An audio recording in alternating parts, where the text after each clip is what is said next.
দর্শক, বিভাগীয় কমিশনার ও রিটার্নিং কর্মকর্তার কার্যালয়ে আছেন আমাদের সহকর্মী শাহনাজ শারমিন। আমরা যুক্ত হব তার সাথে।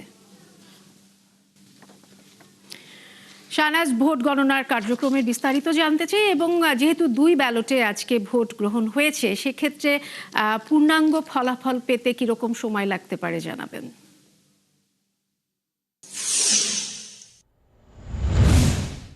বিশেষ করে সংসদের ভোট আসন এবং একই সাথে গণভোট হওয়ায় নির্বাচন কমিশন যেমন বলেছে সকাল থেকে এবং এর আগে এবং একটু আগে বিভাগীয় কমিশনার বলেছেন সময় কিছুটা বেশি লাগবে। আপনি জানেন যে বিভাগীয় কমিশনার কার্যালয় এবং রিটার্নিং কর্মকর্তা কার্যালয় থেকে আসলে আনুষ্ঠানিক ভোটের গণনা বা আনুষ্ঠানিক ভোট ঘোষণা করা হয়। আমরা ইতিমধ্যেই যেই ভোট গণনার ফলাফল পাচ্ছি সেটি অনানুষ্ঠানিক। এই ভালো মানের রডের থেকেও 12% অধিক শক্তিশালী। আকিজ ইস্পাত, কমিটেড টু কোয়ালিটি। অনানুষ্ঠানিক ভোট প্রাথমিক ফলাফল সবগুলো এখানে সংগ্রহ করে এরপর আসলে এখানে ভোটের ফলাফল জানানো হবে এবং পরিবেশন করা হবে।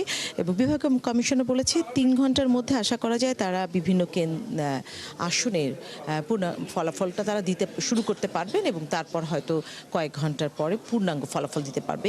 এই বিভাগীয় কমিশনার কার্যালয় থেকে আসলে ঢাকার 13টি আসনের ফলাফল ঘোষণা করা হয়। সেটি আমরা জানি যে ঢাকা 7, ঢাকা 5, ঢাকা 4, ঢাকা 8, ঢাকা 11, 12, 14, 16 এবং এরকম ঢাকা 9 সবকটি আসনে। এর বাকি যে 5টি আসন ঢাকার সেটি ডিসি অফিস থেকে এবং 2টি আসনের ফলাফল আসলে নির্বাচন কমিশন কার্যালয় থেকে দেওয়া হয়। এর সাথে আমি একটু যুক্ত করতে চাই এটি যে পোস্টাল ব্যালট যে ভোট এসেছে এবার, সেই ভোটও আসলে গণনা শুরু হয়েছে উইস লিটল ফ্লাওয়ার স্কুলে এবং সেখানেও এই ঢাকার 13টি আসনের যে ফলাফল আসবে সেটিও এই রিটার্নিং কার্যালয়ে আসবে। বিভাগীয় কমিশনার কার্যালয় এটিও ঘোষণা করবে এবং আজকে এখানে ফলাফল ঘোষণা করবেন রিটার্নিং অফিসার যিনি আছেন শরফুদ্দিন আহমদ চৌধুরী।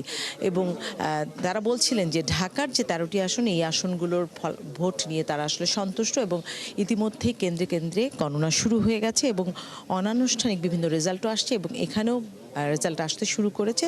তারা হয়তো সব কিছু একসাথে করে কিছুক্ষণের মধ্যেই ব্রিফিং শুরু করবেন এবং প্রত্যাশা করা হচ্ছে যে পোস্টাল ব্যালটের যে ভোট আছে, ভোটের ফলাফল উইস লিটল স্কুলে যেটি চলছে সেটিও এখানে আসার পরই তারা আসলে সম্মিলিত ফলাফলটি ঘোষণা করতে পারবেন। বুশরা, ধন্যবাদ আপনাকে। আপনি আসলে এখানে জি শাহনাজ বলুন প্লিজ।